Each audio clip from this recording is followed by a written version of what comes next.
Belilah perusahaan yang memperkaya seluruh pemegang sahamnya dengan adil. Janganlah membeli perusahaan yang hanya memperkaya pejabat atau pemilik perusahaannya yang merangkap sebagai komisaris dan direksi. Oke, jumpa lagi dengan Edwin di channel analisis laporan keuangan. Untuk sesi kali ini saya mau bahas Elsa ya, gimana nih kinerjanya di 2025 Q3 gitu. Kita lihat bersama-sama ya. Jadi kita disclaimer dulu, jadi materi ini disusun oleh saya Edwin dengan tujuan sharing analisis dari sudut pandang pribadi saya. Jadi seluruh isi pembahasan itu sifatnya hanya edukatif dan informatif ya, bukan rekomendasi investasi. Dan juga tidak dimaksudkan sebagai ajakan untuk beli, jual, atau hold saham yang dibahas ya, Elsa, Elnusa. Jadi setiap keputusan investasi sepenuhnya adalah tanggung jawab teman-teman ya. Jadi teman-teman harus do your own research. Silahkan analisis lebih lanjut kalau memang perusahaan ini menarik ya. Oke, jadi misalnya saya mau beli Elsa nih, saya akan cek dulu pakai 3 kriteria utama saya. Yang pertama itu adalah perusahaan yang harus bagi dividen ya, bagi dividen. Kenapa gitu? Karena perusahaan yang bagi dividen adalah perusahaan yang sudah terbukti untung dari bisnisnya, terbukti profit, bukan untung di atas kertas aja. Gitu. Jadi keuntungan itu disisihkan oleh perusahaan dan dibagikan kepada kita gitu, pemegang sahamnya, dan bisa kita nikmati. Gitu, enak ya, bisa dibelanjain. Dan pastinya perusahaan yang bagi dividen itu adalah perusahaan yang pro kepada pemegang sahamnya. Jadi kalau perusahaan nggak bagi dividen, bisa jadi perusahaan tersebut hanya memperkaya mungkin pejabat atau pemilik perusahaan yang biasanya merangkap sebagai komisaris dan direksi gitu ya. Dan teman-teman harus tahu ya, untuk tier top manajemen ya seperti komisaris dan direksi ini gajinya sudah ratusan juta gitu ya. Gaji gitu ya, sifatnya tiap bulan pasti masuk kantong. Jadi kalau misalnya mereka mengelolanya asal-asalan gitu ya, seenak hati gitu ya, terus nggak peduli lah sama harga sahamnya jatuh terus juga, ya udah nggak usah pusing lagi gitu ya, karena udah dapat gaji yang sangat besar. Sedangkan kita cuma dapat dividen yang mungkin setahun sekali atau mungkin dari capital gain gitu ya. Nah jadi memang kita harus hati-hati dalam memilih perusahaan gitu. Dan pastinya perusahaan yang bagi dividen itu adalah perusahaan yang punya kondisi bisnisnya yang sehat gitu. Jadi kalau misalnya rugi-rugi terus gitu ya, utang terlalu besar, arus kasnya lagi susah, biasanya perusahaan agak sulit bagi dividen gitu ya. Jadi perusahaan ya lebih mengutamakan survival dulu ya, bertahan hidup. Nah, jadi kalau memang teman-teman udah tahu nih ya perusahaan bagi dividen, terus kondisi bisnisnya sehat, pasti itu teman-teman itu belinya di bawah nilai wajarnya ya, atau pas lagi under value. Jangan beli ketika harga sahamnya terlalu tinggi di pucuk super premium, jangan gitu kan, nanti akan rawan koreksi gitu ya, takutnya nanti nyangkut gitu. Jadi memang sebelum berinvestasi nih ya teman-teman ya harus gunakan akal sehat Anda gitu ya. Jadi jangan mudah FOMO, jangan mudah percaya rekomendasi, percaya analis, stock pick gitu. Termasuk juga jangan percaya kepada saya juga gitu. Jadi teman-teman harus analisis lebih lanjut dan harus punya alasan yang jelas yang kuat kenapa harus beli saham tersebut. Makanya kenapa untuk di investasi itu ada prinsip-prinsip umum yang harus kita pegang gitu ya. Yang pertama ya memang harus sabar gitu ya, berorientasinya jangka panjang, nggak bisa kita mengharapkan keuntungan tuh jangka pendek gitu ya, sebulan, 2 bulan, 3 bulan gitu ya, harapannya keuntungan gede sekali gitu ya, besar gitu, sulit gitu ya, kecuali kalau memang momentumnya pas gitu ya. Dan pastinya ya teman-teman harus fokusnya pada value gitu ya. Jadi kan tadi ya, beli ketika harga sahamnya price itu lebih rendah dari value atau PV ratio-nya kurang dari 1 gitu. Dan biasanya value ini bisa diupdate tiap 3 bulan gitu, bisa dari laporan keuangan biasanya. Kalau saya bisa pakai PBV ya harus kurang dari 1. Nah, tapi kalau teman-teman nggak pakai PBV, misalnya pakai enterprise value, pakai price to sales, pakai yang lain lah banyak gitu ya. Boleh-boleh aja, sah-sah aja gitu ya. Cari memang metode valuasi yang memang cocok untuk teman-teman. Dan kenapa saya sampaikan gitu ya seperti ini? Karena harga saham itu nanti pada akhirnya akan mencerminkan kinerja fundamental perusahaan dalam jangka panjang ya, nggak jangka pendek. Jadi kalau jangka pendek nggak ada hubungan antara harga dengan kinerja. Banyak perusahaan yang buruk gitu, harganya naik digoreng gitu ya. Banyak investor yang tertarik gitu, pengen beli gitu ya, terus nyangkut gitu. Karena kembali lagi perusahaan yang buruk kinerja nanti juga harganya akan jatuh lagi gitu ya. Apalagi kalau misal perusahaan yang gocap naik, terus kan pasti kembali lagi ke gocap gitu, ke harga 50 atau lebih rendah. Karena memang kalau memang dicek juga ya laporan keuangannya memang biasanya bermasalah gitu. Jadi kalau saya memang menghindari saham-saham yang seperti itu ya, jadi harus dari dalamnya dulu bagus gitu ya, kasihan gitu. Jangan sampai kita jadi investor yang salah beli gitu ya, nanti nyangkut, kasihan gitu. Ingat, sayangi modal Anda.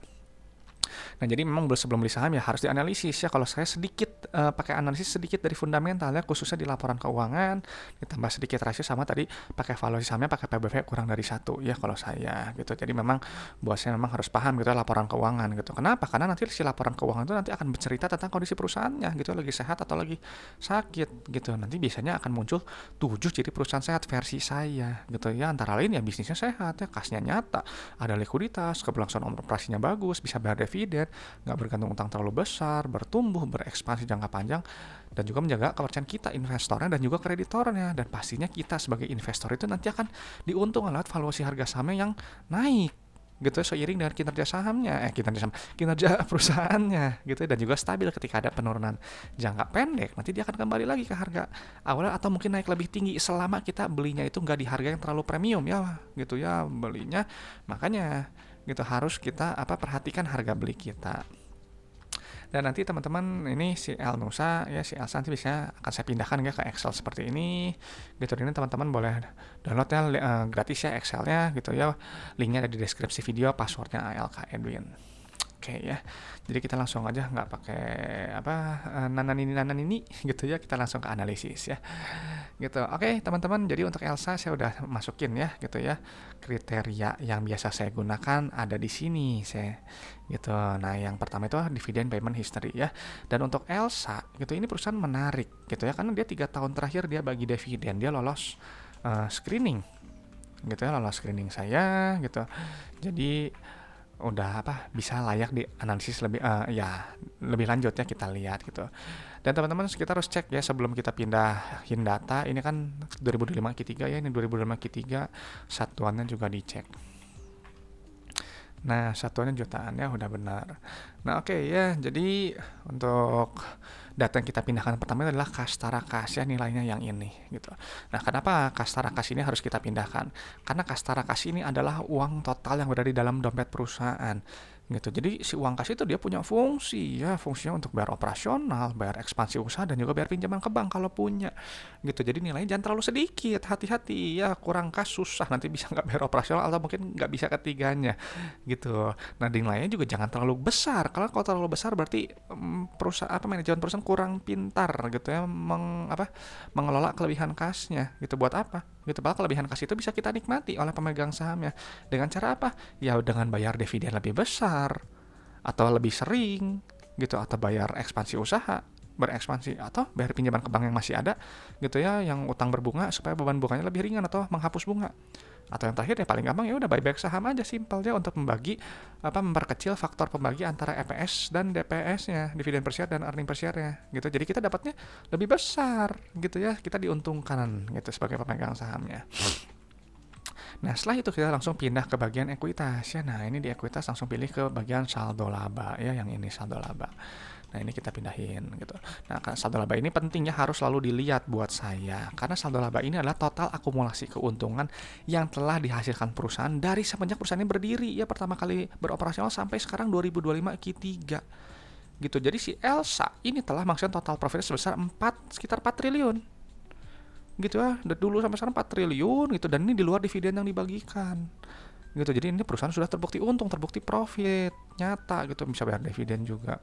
Jadi kalau misalnya perusahaan yang rugi melulu, dia nggak ada yang namanya saldo laba gitu, adanya saldo defisit atau akumulasi kerugian, rugi melulu gitu. Di mata saya perusahaan yang nggak punya saldo laba ya itu perusahaan bermasalah, udah jelas gitu ya. Jadi saya nggak cari perusahaan-perusahaan yang rugi melulu ya, terlepas nanti memang kalau memang dia berbalik untung ya memang profitnya lebih besar, cuma saya nggak cari yang seperti itu, saya cari yang pasti-pasti aja deh gitu ya. Nah setelah itu kita langsung masuk ke ekuitas pemilik ya, yang ini nilainya ya, kita hin dulu. Nah kita pindahkan gitu ya. Dan ini kita lihatnya ada rasio saldo laba terhadap modal awalnya itu IC rasionya ini 3,7. Artinya perusahaan ini si Elsa dari dulu sampai sekarang sudah makan total profit itu sebesar 3,7 kali modal gitu. Jadi teman-teman kalau misalnya modal 1 miliar bisnis udah makan total profit 3,7 miliar. Ini bagus sekali ya, hebat nih perusahaan, bagus gitu ya. Dan untuk secara PBV gitu ya, ini PBV-nya dia 0,72 ya, potensi profitnya sekitar 38% ya. Ini menarik gitu ya, cukup menarik gitu ya, udah cukup murah saya rasa. Nah dan ini juga ada nilai tambah ya, jadi si harga sahamnya udah dihargai di bawah saldo labanya juga. Jadi kalau buat saya ini sangat-sangat menarik ya buat saya gitu. Nah setelah itu kita langsung cek ke bagian laba rugi ya. Nah ini laba rugi untuk melihat profitabilitasnya. Yang dicek yang pertama itu adalah pendapatannya dulu ya, revenue-nya dulu. Nah perusahaan yang bagus ya, biasanya perusahaan yang revenue-nya cenderung tumbuh gitu. Artinya barang atau jasanya yang ditawarkan perusahaan itu relevan untuk customer, disukai oleh customer, dibutuhkan oleh customer gitu. Dan ini bagus ya, ada peningkatan nih si revenue-nya gitu. Jadi si revenue ini nanti dikurangi oleh harga modal barang atau jasanya yang ini. Nanti keluar laba bruto ya. Nah, si laba bruto ini penting gitu ya kita lihat karena si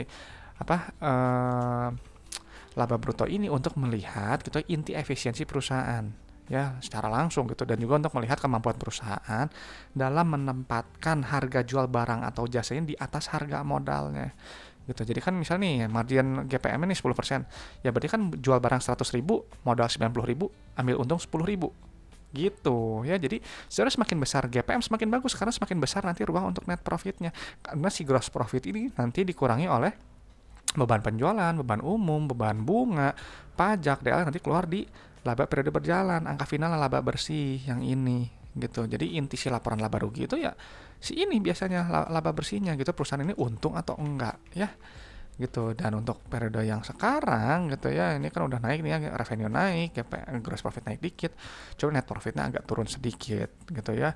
Dan secara per nih memang agak murah ya, udah di bawah 10 gitu ya. Saya cari memang yang kurang dari 15 ya, cuman ini menarik nih tuh, screennya lolos semua gitu ya. Jadi ini cukup layak lah buat saya ya. Setelah itu kita jangan berhenti di laba rugi, kita langsung cek ke bagian arus kas untuk memvalidasi dulu bener kan nih uang yang terimanya sesuai dengan pendapatannya gitu ya, dengan cara lihat penerimaan kas yang nilai yang paling atas ini gitu. Jadi perusahaan itu kan dia mengumpulkan uang kas dari customer ya gitu.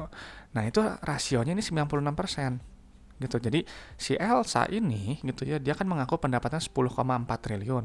Uang yang dibayarkan oleh customer ke perusahaan itu 10 triliun sekian gitu ya, ada selisih 400 miliar. Kemana 400 miliar? Nah itu berubah dalam bentuk piutang yang harus ditagih oleh si manajemen perusahaan gitu. Jadi carilah rasio yang tinggi seperti ini yang mendekati 100%. Bagus artinya gitu ya. Jadi kan terima uang pendapatan 10,4 nih, terima uang 10 gitu ya, lumayan. Uang ini digunakan untuk apa? Uang kasnya dari customer ya untuk tadi bayar operasional, bayar ekspansi usaha, dan juga bayar pinjaman ke bank gitu. Dan ini kita lihat ya, itu bayar supplier, bayar karyawan, bayar gaji, bayar bunga, bla bla bla, pajak, nanti keluar net CFO seperti ini ya. Nah ini lihat nih ya, untuk periode yang sekarang nih Elsa ini bagus ya. Kenapa? Karena dia masih positif, cuman memang dia ada penurunan nih hampir setengahnya ya gitu ya, lumayan gitu, cukup besar gitu ya gitu. Cuman nggak masalah karena dia masih positif ya, CFO-nya dia masih sehat gitu. Jadi uangnya itu nggak habis untuk bayar operasional aja gitu. Ngapain perusahaan bisnis yang habis untuk operasional terus? Bayangkan aja kalau teman-teman punya bisnis gitu ya, habis untuk operasional uang. Nah lalu dia juga berekspansi usaha ya, atau nilainya negatif. Bagus, ini perusahaan ini baik ya kondisinya. Nah nilainya negatif. Nah cuma untuk di arus kas pendanaannya, nah ini kita lihat ya tuh, dia nilainya negatifnya besar nih ya. Kenapa nilainya besar gitu? Saya suka yang nilainya negatif seperti ini karena perusahaan itu berusaha melunasi pinjamannya gitu ya tuh.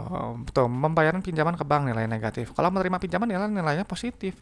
Terus dia juga ada bayar obligasi atau sukuk ya, pelunasan tuh. Jadi dia mengurangi kas gitu. Jadi bagus gitu ya kan. Kalau misalnya obligasinya nggak ada, itu kan berarti beban bunganya jadi hilang semua gitu ya, berkurang gitu. Jadi dia ada penurunan kas yang agak lumayan dan ada penurunan kas yang agak besar juga gitu ya. Jadi harus merogoh uang dari dalam dompet gitu. Tapi ini polanya bagus ya, plus min ada dividen juga gitu ya. Cuma memang ada penurunan kas gitu, nggak masalah sih, masih dalam batas normal kayaknya menurut saya ya gitu. Karena ya kembali ya, selama perusahaan bagi dividen berarti ya perusahaan itu masih profitable menurut saya. Ada uang, ada nilai tambah yang ditawarkan kepada kita pemegang sahamnya. Jadi si Elsa setelah kita pindahkan datanya, ini kita lihat ya dari screening checklist saya sih ini semuanya oke ya. Dia bagi dividen 3 tahun terakhir bagus ya, bisnisnya nyata ya.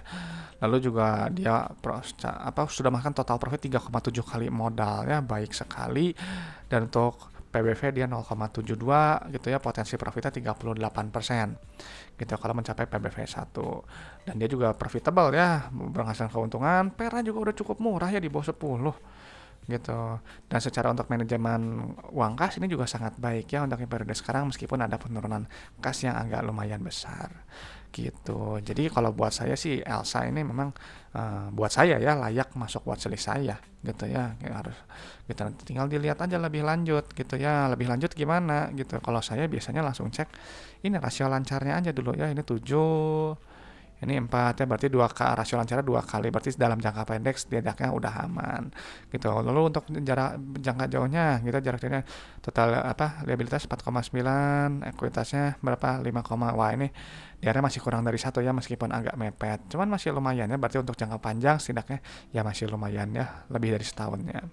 Gitu aja gitu ya, jadi saya rasa sih ini ya, cukup layak lah buat saya masukin ke watchlist.